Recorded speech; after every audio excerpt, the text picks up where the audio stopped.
Every house has one. A place that feels different, colder than it should be, a door you pass every day and never open. For most people, that place is the attic.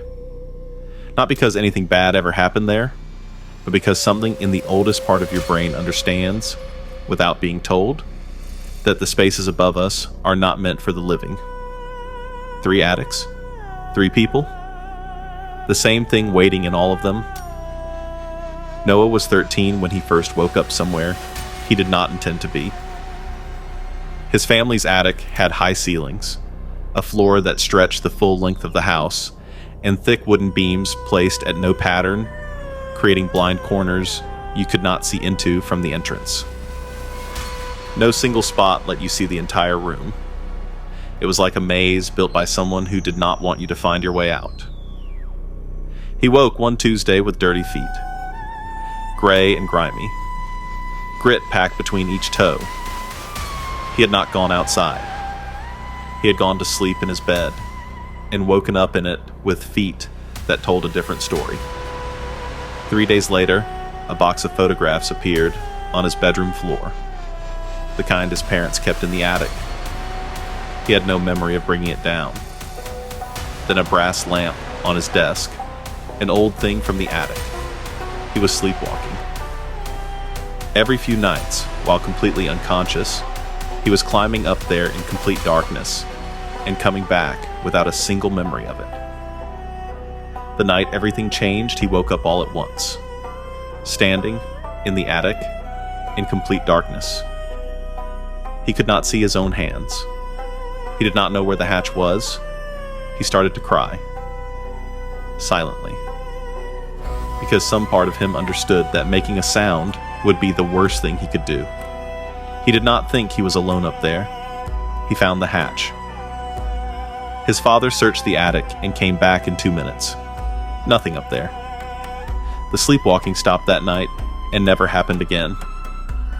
If Noah was the one sleepwalking, navigating that maze in total darkness without waking or hurting himself, then on the night he finally did wake up in the dark, what was making those sounds? Caleb's family had lived in the same house for 4 generations. The attic was pure storage. The only reason anyone went up was once before the holidays to bring decorations down, and once after to put them back. That December, his father sent him up alone. On his final trip in a back corner, he found something he had not noticed before.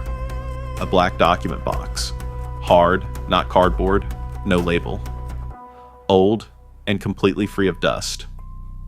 Inside, dozens of pages. Handwriting so dense it looked like a pattern, rather than words.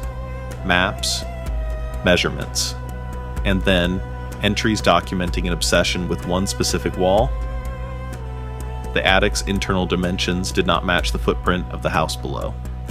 There was space behind that wall, space with no explanation. The later entries were timestamps. 2:14 in the morning, scratching. 3:40. Breathing sounds. 4:07. Something moving. The final pages were tally marks, counting something, and then the entries stopped. Caleb showed his father. His father tore the wall down. There was a hidden room. No door, no window, no way in or out. Every surface covered in black markings no one recognized.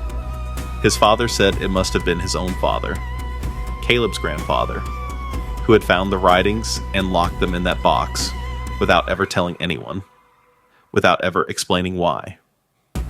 The hidden room had no entrance, but the person who wrote those pages described the inside of it in precise detail.